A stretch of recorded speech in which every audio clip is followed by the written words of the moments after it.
Apocalipse capítulo 2. Andrezão, só um pouquinho de retorno assim. Obrigado.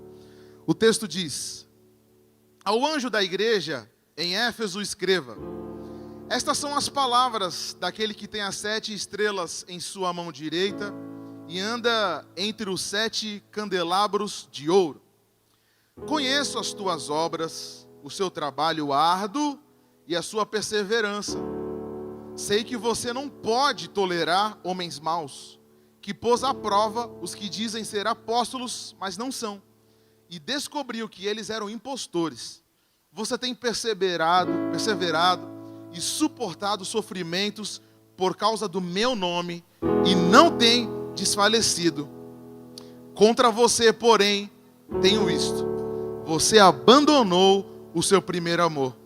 Lembre-se de onde caiu, arrependa-se e pratique as obras que praticava no início. Se não se arrepender, virei a você e tirarei o seu candelabro do seu lugar. Amém? Espírito Santo, fale conosco essa noite. Transmita a tua verdade, Pai, porque é a tua verdade que liberta.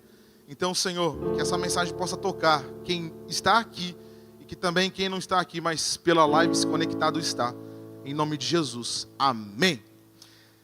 Apocalipse capítulo 2. É um texto famosíssimo, mas eu queria dar essa introdução falando que algumas semanas atrás, aproximadamente 4 semanas, eu estava aqui na igreja atendendo, né? E entrou uma senhora, não sei se ela está aqui hoje, mas se você está, vou falar de você. E essa senhora entrou aqui na igreja, toda empolgada por Jesus. O Wagner estava comigo e ele lembra disso. Uma senhora apaixonada por Jesus, uma senhora que entregou a sua vida a Ele. Pensa numa mulher empolgadíssima com a obra de Jesus. E quem ganhou ela para Jesus foi o marido. Só que ela perdeu o marido por câncer, faz aproximadamente quase 1 ano. Então você imagina, uma senhora que perdeu o marido, entregou a sua vida para Jesus, mas no seu semblante, seu Wilson, não parecia luto, mas parecia uma senhora jovial. E até eu entrei em um pouco de parafuso, porque, nossa, uma senhora que acabou de perder o marido, ela estava alegre. E eu conversando com ela, ela falou assim: pastor, eu perdi meu marido, eu congregava numa igreja, ela é de outro estado. E ela falou que o antigo pastor dela falou assim: querida, isso vai passar, essa tua empolgação vai diminuir, você vai ver as dificuldades da igreja, você vai ver que a vida não é fácil, ser crente não é fácil, as lutas são gigantes. E ela falou assim: pastor, eu não quero viver isso, eu quero continuar sendo apaixonada por Jesus. E eu falei para ela assim: filha, descansa no Senhor, porque quem usou a boca desse pastor foi o diabo. Porque não estar no primeiro amor, a Bíblia diz que é pecado. É pecado a gente esfriar. Alguém que se afastou de Jesus é alguém que ela não tem as vitaminas do céu. E eu falei para ela: descansa o teu coração, porque Jesus chamou você para continuar empolgada. Jesus salvou a sua vida, apesar do luto que você está enfrentando. Deus ainda quer ver você como uma criança, porque o reino de Deus é para aquelas pessoas que são crianças, animadas.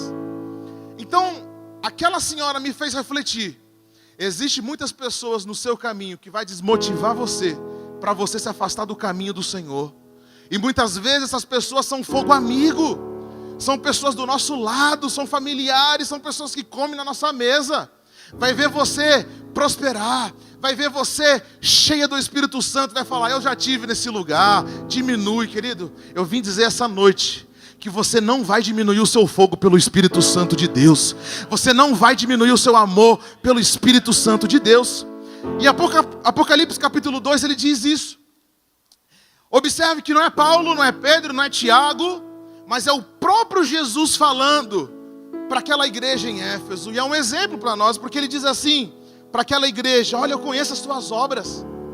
Você é linda, você é maravilhosa, você é perseverante. Olha que Jesus está falando daquela igreja: você trabalha, você ora, você jejua, você canta, você vem para o mutirão, vocês estão crescendo, vocês assim, ó, vocês são uma igreja modelo.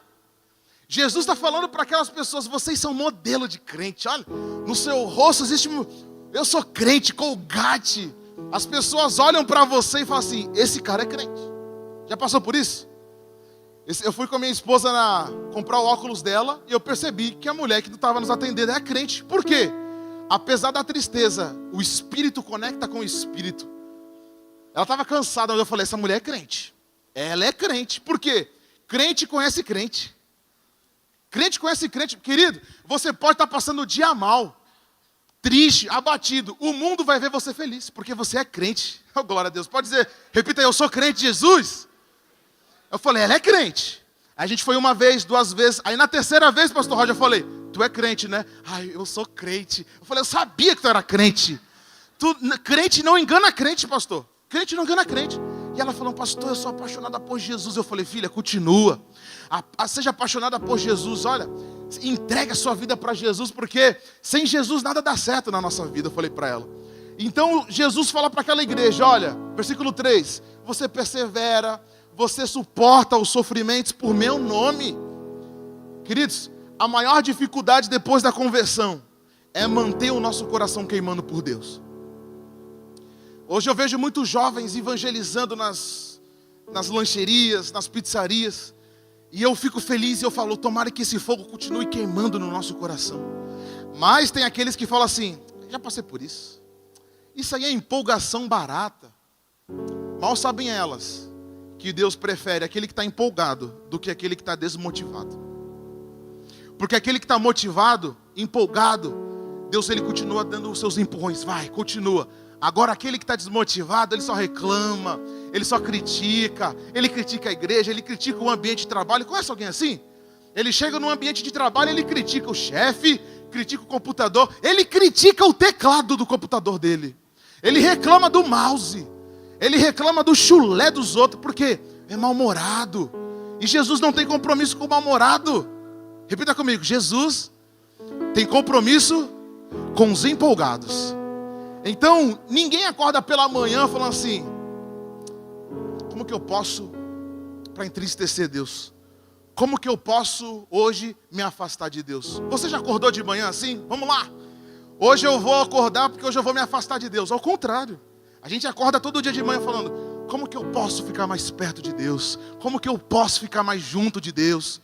Então, aquelas pessoas da igreja de Éfeso, elas estavam permitindo que algumas coisas vão se desdobrando na nossa rotina, vai trocando o nosso foco, vai deixando as coisas de Deus de lado, porque Jesus fala assim: cara, vocês são exemplo, vocês são uma igreja maravilhosa, mas eu tenho uma coisa contra vocês: vocês deixaram o primeiro amor. Então, querido, não existe uma vida com Deus sem intensidade, não existe uma vida sem Deus sem paixão. Eu sempre gosto de contar aqui, quando eu estava namorando a Jéssica, eu levei 9 multas, porque eu queria beijar ela, seu Wilson. 9 multas, né, Jéssica? R$1.000, Tiago. Pega o exemplo. A maior prova que você ama alguém, leve uma multa por ela, amém? E aí, a gente casou, e estava lá as multas, quase, pastor Roger, 20 pontos, por 1 ponto eu não perdi minha CNH. Falei: meu Deus, Deus é bom, Deus foi tão bom e misericordioso comigo que não deixou eu fazer o 21. Aí eu, meu Deus, era aquela empolgação. Não estou dizendo que hoje não é, né, Jéssica? É, mas era aquela loucura. É aquela loucura, eu quero ver, quero beijar, quero sentir o cheiro. Eu quero o seu Wilson. O seu Wilson exemplo. Tá até hoje, né, seu Wilson? Mergulhado na paixão de Deus. E eu falei: meu Deus, e esse amor é o que a gente deveria sentir por Jesus todo dia.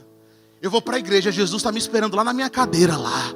Jesus está me esperando no estacionamento. Jesus está me esperando. Jesus está me esperando no meu ambiente de trabalho. Jesus está te esperando em todo lugar, querido. A gente ama demais as pessoas aqui, mas isso deveria ser um exemplo como deve funcionar também com Jesus. Então, o versículo 4 diz assim: porém, contra você eu tenho uma coisa: você abandonou o primeiro amor. Às vezes a gente olha isso, mas não existe o segundo amor.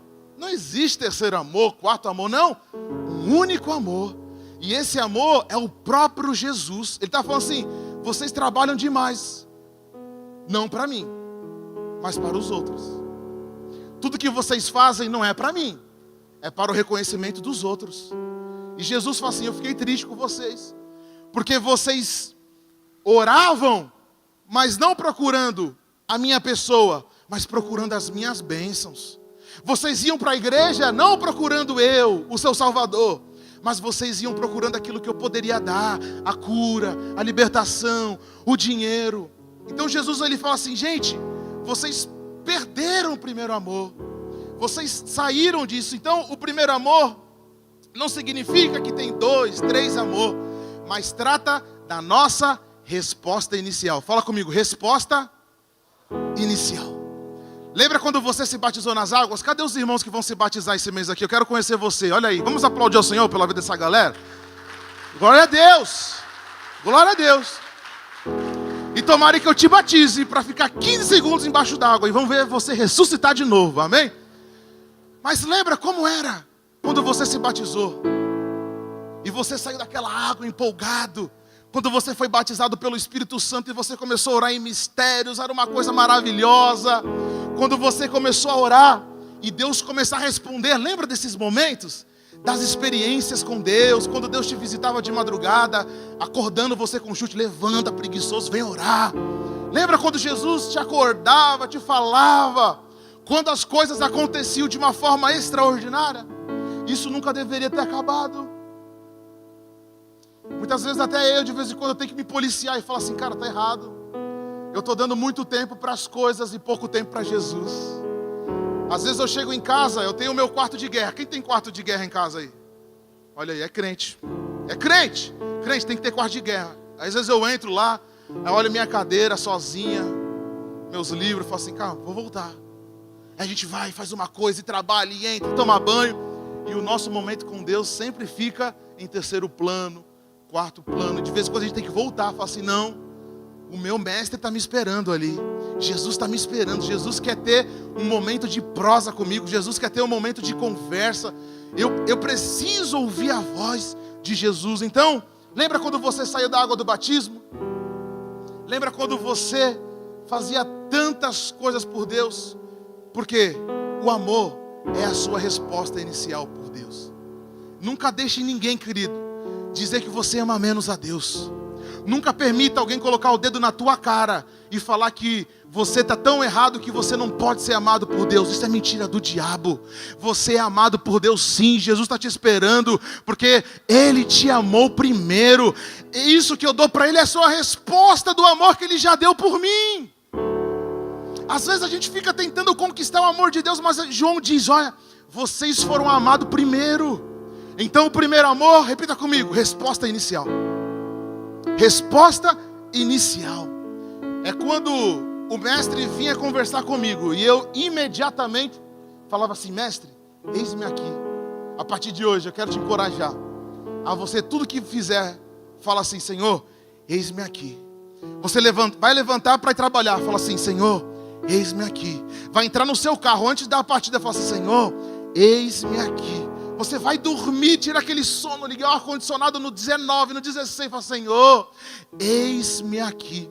Quando você receber o seu salário, fala assim: Senhor, eis-me aqui, porque eu vou continuar sendo aquela pessoa que tu sempre escolheu para me ser, fervorosa, pessoa queimando pelo Espírito Santo de Deus. Essa é a geração que está se levantando, e eu estou aqui para dizer para você: Deus está levantando uma geração inflamada pelo Espírito Santo de Deus.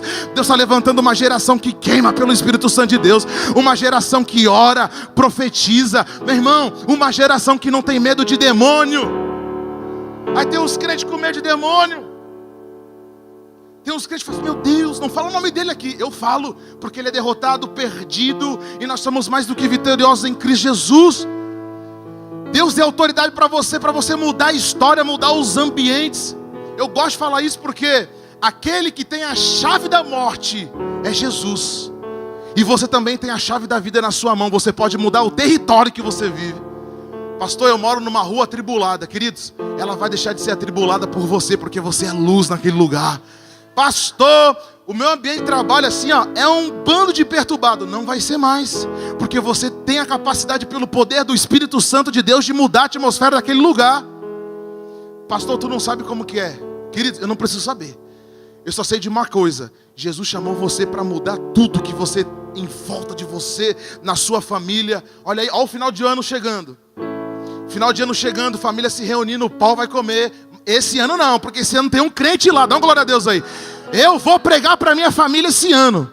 Sabe aquele teu irmão, aquele teu amigo que gosta de tomar umas brejas e depois fica fazendo um monte de besteira? Você vai falar, esse ano não. Senta aqui, porque esse ano você vai aceitar Jesus como teu Salvador. Essa é a geração que Deus está levantando, uma geração ousada. Na festa do final de ano, você não vai ficar recuado lá na empresa. Ai, ninguém precisa saber que eu sou crente. Vai saber.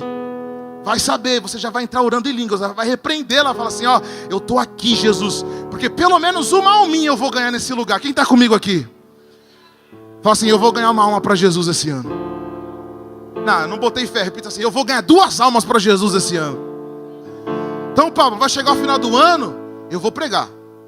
Por mais perturbado que tiver, porque ele vai aceitar Jesus lá. Amém? Então aquela igreja de Éfeso, ela estava empolgada demais. Mas infelizmente Jesus falou assim, gente, eu tenho alguma coisa contra você. Amém? Em Marcos capítulo 5, não precisa abrir, eu preciso contar o exemplo de alguém intenso por Jesus.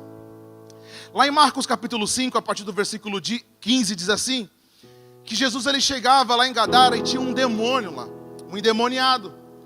E Jesus liberta aquele demônio, aquele homem endemoniado. E a Bíblia diz em Marcos 5 que algo extraordinário aconteceu. Vem comigo. A Bíblia diz que aquele homem batia nas pessoas, se cortava, amarravam ele com algemas e ele se soltava. Ele literalmente fazia uma ruaça na cidade dele. Só que um dia mudou a vida dele. Um dia que ele se encontrou com Jesus, Jesus mal falou e os demônios falaram para ele assim, o que tu queres aqui, Jesus de Nazaré? E Jesus com uma palavra disse para ele, seja liberto. Aquele homem é liberto e alguma coisa acontece agora. Que imperturbado, um homem que destruía, olha o que a Bíblia diz, no versículo 18. Versículo 15. Quando se aproximaram de Jesus, viram o homem que fora possesso da legião de demônios. Olha o que aconteceu com ele. Ele estava sentadinho, vestido, em perfeito juízo. O cara era o pior da cidade, agora ele está vestido, em pleno juízo, liberto, na sua plena consciência. Olha aqui, Jesus, ele é o único que pode libertar alguém das cadeias mentais. Eu amo, Jesus liberta da depressão, da ansiedade, da angústia, do medo, do pavor, do pânico. Jesus liberta todo mundo. Não tem uma coisa que Jesus não possa libertar. E aquele homem, ele era tudo de ruim. Pensa o cara mais perturbado da terra, era aquele homem. Jesus encontra ele, e agora o que acontece? Jesus, ele tem que continuar, viajar. E esse homem fala para ele, Jesus, deixa eu ir com você, deixa eu ir. Por favor, deixa eu ir com você. Jesus fala assim, não. No 19, vá para casa, para a sua família, e anuncia quanto o Senhor fez por você, como teve misericórdia de você. Então, aquele homem se foi e começou a anunciar em Decápolis quanto Jesus tinha feito por ele, e todos ficaram admirados. Ele era horrível e agora se torna uma pessoa aceitável. Olha o exemplo de alguém apaixonado por Jesus. Jesus me libertou, queridos, você foi liberto. Se você está aqui é porque você foi liberto, está sendo liberto para a glória de Deus, amém? E qual que é o resultado disso? É você continuar anunciando para as outras pessoas que estão presas que Jesus é misericordioso, que Jesus ele opera milagres, que Jesus ele continua fazendo as coisas, a ponto das pessoas admirarem aquele homem. Deixa eu falar para você uma coisa, deixa eu falar uma coisa do céu. As pessoas têm que admirar você. As pessoas têm que olhar para você e falar assim, cara, em muitos aspectos ele pode estar errado, mas eu admiro ele. Eu admiro a perseverança dele. Eu admiro a alegria dele. Eu admiro o amor que ele tem pela família. Eu admiro o quanto ele renuncia às coisas para ir na igreja. Sabe, queridos, vou falar uma coisa para você. Às vezes você deixa o lazer da sua casa. Você deixa as coisas para vir à igreja. Não ache que ninguém está te observando. Existe uma nuvem de testemunhas observando o teu caminhar. Você acha que ninguém te repara, mas Pablo, existem pessoas olhando para você. Existem pessoas analisando a sua vida. Porque elas sabem que você tem alguma coisa para dar para elas. Não é dinheiro, não é prata, não é ouro, mas é o Espírito Santo de Deus. Elas sabem, só que elas não sabem pedir. Elas sabem que você tem alguma coisa para dar, mas elas não sabem o que é. Por isso que Jesus falou para aquele homem: não, você não vai vir comigo, vá para sua casa, fala de mim, fala o quanto eu fiz por você, anuncia, porque essas pessoas vão admirar você. E eu vim dizer essa noite para você: pessoas vão admirar o teu caminhar, porque você é luz, você é sal. Deus chamou você para brilhar. Deus não chamou você para ficar escondido debaixo de uma mesa, debaixo de uma cama. Deus salvou você para você brilhar diante de muitos. Eu amo isso aqui porque a lua não tem sol próprio, mas a lua, ela brilha porque o sol bate nela. Queridos, você não tem luz, mas a luz que brilha de Jesus em você faz você brilhar para muitas pessoas. Eu não tenho luz própria, mas quando a luz do sol da justiça bate em mim, as pessoas veem que esse cara é diferente, a voz dele é diferente, o andar dele é diferente. Lembra que eu falei da mulher? Eu falei: tá crente, a partir de hoje, todo lugar que você for, as pessoas vão te regular de alto a baixo. Não regular o seu cabelo, o seu sapato, a sua roupa, mas elas vão perceber, não que você tem uma energia diferente, não. É porque ao seu lado existem anjos protegendo. E aonde você entra, aqueles anjos entram com você. Alguém recebe essa palavra aqui? Então, por que perdemos o primeiro amor? Queria fazer uma pergunta para você: por que perdemos o primeiro amor? Isso aqui é simples. A chama, ela só aumenta quando a gente bota lenha nela. Sabia que você tem um pequeno fogo do Espírito Santo de Deus aí? E Deus diz assim: é responsabilidade sua colocar gasolina, colocar lenha. Pastor Júnior, como que eu boto lenha? Queridos, quando você entrar no seu carro, liga o Bluetooth, coloca o Spotify, coloca uma adoração e começa a chorar na presença de Deus. Quando você chegar, deixa a sua Bíblia na sala. Deixa no Salmo 91, 121, 93. Porque quando você entrar, você vai olhar para a Bíblia e você vai ter no seu espírito: quem manda aqui é a palavra de Deus. Quando você chegar na igreja e falar assim: hoje eu não vim buscar nada, mas hoje eu vim entregar o meu coração para o Senhor. Olha aí, você está botando fogo. Queridos, deixa eu falar uma coisa: faça culto no seu lar. Faça um connect na sua casa. Fala assim: toda terça, toda quinta vai ter culto na minha casa. Mas não tem ninguém. Querido, tudo que começa pequeno, Deus depois faz crescer. Vai você, a sua mulher, o seu filho, convida o vizinho de porta, convida o vizinho lá do 191, convida a bruxa do 51 também, convida, porque Jesus vai fazer algo maravilhoso através da sua vida e da sua casa. Amém? Tem alguém aqui que faz culto doméstico aqui? Não tem? Meu Deus, gente, a partir de hoje você vai fazer um culto na sua casa. Chega lá na sua casa e fala assim: aqui é uma igreja de Jesus. Faz que nem a Universal. Qual que tá a frase da Universal aqui? Alguém lembra? Alguém já foi na Universal, gente? Eu admiro aquela frase: Jesus é o Senhor. Bota uma frase na sua porta: Jesus é o Senhor. Jéssica, a gente tem que botar na porta do apartamento: quem manda aqui é o Senhor Jesus. Eu vou comprar amanhã no I99 a plaquinha: quem manda aqui é Jesus. A minha vizinha de baixo é a Sidmara. Ela está aqui, a Sidmara? Aí ela mora no segundo, eu moro no terceiro. Olha assim e falo: meu Deus, a irmã tem uma placa dizendo que Jesus e o pastor do terceiro andar não tem nada lá. Mas também não vai ninguém depois do terceiro andar. Por isso que eu falo: não vale a pena botar, porque ninguém vai ver. Mas em nome de Jesus eu vou botar uma plaquinha lá: Jesus é o Senhor. Bota lá, batera, na sua casa: Jesus é o Senhor. Você sabia que para o judeu, quando você coloca um objeto santificado por Deus, ele entende que aquele lugar é protegido? Para eles, mas para nós o sangue de Jesus protege a nossa casa. Amém? Por que então nós perdemos o primeiro amor? Primeiro, a gente tolera o pecado. A gente tolera. O pastor Roger está aqui, quem me conhece há muito tempo sabe. Uma coisa que eu amava, sabe o que eu amava? Piadinha. Hein, pastor Roger, lembra? Gente, eu amava uma rodinha de piadinha, né, mas eu era zoeira. Jolei, piadinha, brincadeirinha. Mas eu entendi, e Paulo fala para Timóteo: Timóteo, para com essas brincadeiras, isso não edifica, Timóteo. Para com essas coisas, enquanto você fica na rodinha de fofoca, brincadeira, o Espírito Santo se afasta. Querida, a partir de hoje, quando você estiver numa rodinha de amigos do emprego, fazendo piada. Fala assim, gente, posso dizer uma coisa aqui? Não sei, mas eu estou sentindo. Jesus ama cada um aqui. Você vai ver o que Deus vai fazer naquela rodinha de amigos ali. Então, primeira coisa, o que faz a gente se esquecer do amor de Deus? Tolerar o pecado. A gente fica habituado. É natural. É natural os valores sendo invertidos. É natural isso, é natural. Gente, o mundo está virado de perna para o ar. Isso não é natural para nós. Nós somos o reino de ponta cabeça. Enquanto o mundo está indo para lá, nós estamos indo para cá. E a gente às vezes tolera, né? Olha, Jesus fala, se você não alerta o seu irmão que está caindo no precipício, você vai cair com ele. Então, primeira coisa, a gente tolera. Para você que tem uma empresa, queridos, a partir de hoje, não tolere coisas que vai prejudicar o teu negócio. Faça uma reunião em equipe e fala assim, gente, a partir de hoje, esse nosso ambiente é o ambiente de Jesus. Jesus está aqui. É um ambiente que não vai ter briga, não vai ter fofoca, não vai ter confusão. Alguém recebe essa palavra aqui? Segundo, isso aqui na minha perspectiva, sem profundidade em Deus. A gente precisa desenvolver a curiosidade.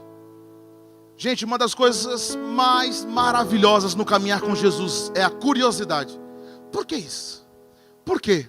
Por que Jesus morreu na cruz? Por que o pastor fica falando lá que o sangue dele tem poder? Pesquisa, liga para o pastor, pastor, pelo amor de Deus, eu tenho uma dúvida aqui, dá um Google, compra uma Bíblia de estudo, mas queridos, desenvolva a sua profundidade por Jesus. Não desenvolva uma mensagem aonde que vai levantar o seu ego, não. Mas fala, por que Jesus perdoa os meus pecados? Por que Jesus vai voltar? Por que o pastor fica falando maranata, maranata? Então, segunda coisa, desenvolva a profundidade. Porque ela é o anticorpos de defesa que você vai ter no dia mau, amém? Então, primeiro, o que faz a gente perder o primeiro amor? Tolerância. Segundo, a falta de profundidade. Terceiro, meu Deus, o louvor já está subindo. Terceiro, as distrações. Distrações é o maior ladrão do primeiro amor. Você fala assim, hoje eu vou orar. Aí começa a notificação do Instagram. Gente, eu tenho uns amigos que ficam me mandando no direct o Reels de gato. Nossa, a pastora Adriana fica me mandando gatinho, arranhando. Aí eu quero orar e a pastora Adriana fica me mandando gatinho. A minha esposa fica me mandando como tratar melhor a sua mulher. Como convencê-la de comer uma pizza no final de semana, Jorley. Às vezes a gente quer se envolver mais, mas os amigos ficam mandando Reels e ficam subindo a notificação. Meu irmão, quebra o teu iPhone 14, quebra o teu computador, entendeu? Quebra não. Então, distração. Quarto e último, o perfeccionismo. Na minha perspectiva, o perfeccionista, ele deixa de receber muito a bênção de Deus. Sabe por quê? O perfeccionista, ele é assim. Se não for do meu jeito, não vale a pena. É verdade ou não é verdade? Tem alguém perfeccionista aqui? Deixa eu te conhecer. Ó, a irmã falou, levanta aí. Eu vi ela bater na sua coxa aí. Tem alguém perfeccionista aqui? Levanta os dois braços. Meu irmão, fique de pé, por favor, então. Cadê o perfeccionista? Tem que estar do jeitinho dele aqui, tem que estar assim, queridos. Jesus, ele não trabalha do nosso modo. Ele trabalha sempre do modo oposto, porque ele quer te confrontar. Ele quer fazer você ser alguém melhor. Então, o perfeccionista, ele quer manter o controle de tudo. É tudo meu, é do meu jeito, né? O dinheiro tem que estar aqui, a casa assim, a casa, blá, blá, blá, o guarda-roupa e tal e tal. E muitas vezes a gente transfere isso para a nossa vida com Deus. Senhor, eu tenho que estar direitinho para tu me responder. Quem disse? Senhor, eu tenho que estar limpinho para tu me ouvir. Quem disse? Jesus veio para doente, para sujo, porque é Ele que limpa, é Ele que cura. Então, o problema do perfeccionista é que ele quer tudo como ele planejou. Mas olha, eu amo Jesus, porque Jesus destrói o plano dos perfeccionistas e fala assim, eu tenho um plano melhor para a sua vida. Quem crê nisso aqui? Quem crê? E para concluir a mensagem, ele diz lá no versículo 5: lembra-te de onde caiu, arrependa-te, pratique as obras que praticava no início. Para encerrar essa mensagem, se tem alguém aqui que já caminha com o Senhor Jesus há um bom tempo, e você por algum motivo na sua vida deixou esse amor se apagar. Eu vim aqui essa noite dizer para você, lembra quando você queimava no início? Lembra quando você orava no início? Lembra quando você era todo empolgadão? Hoje eu vou chegar mais cedo na igreja. Hoje eu vou ser o último a sair de lá. Lembra quando você chegava assim, hoje eu vou pagar uma pizza, nem que seja para 6 irmãos. Lembra disso? Se isso nunca aconteceu, vai acontecer a partir de agora, em nome de Jesus. Queridos, quando você chegava diante da presença de Deus e falava, Senhor, me enche, eu quero transbordar. Você não olhava para o defeito do irmão, você não olhava para o defeito do parente, mas você simplesmente falava assim, Senhor, eu quero ser aquilo que tu desejas que eu quero ser. Jesus fala para ele, gente, lembra? Vamos lembrar? Quantos aqui tem memória? Lembra? Se você está aqui hoje, você nunca entregou sua vida para Jesus, se prepare, porque Jesus vai te pegar de jeito hoje aqui. Ele diz ainda, se arrependa. É se lamentar pelo que perdemos e entender que erramos. E nós precisamos ter disposição para construir um novo legado diante de Deus. Ele diz assim, se arrependa das coisas que você fazia e você não faz mais, mas a partir de hoje nós vamos ter uma igreja queimando pelo Espírito Santo de Deus. Nós ansiamos por uma igreja fervorosa, uma igreja que ora, uma igreja que é respondida diante do reino de Deus, uma igreja que não se dobra aos problemas, mas é uma igreja que sempre está de pé diante do trono de Deus. E eu encerro essa mensagem, fique de pé no seu lugar.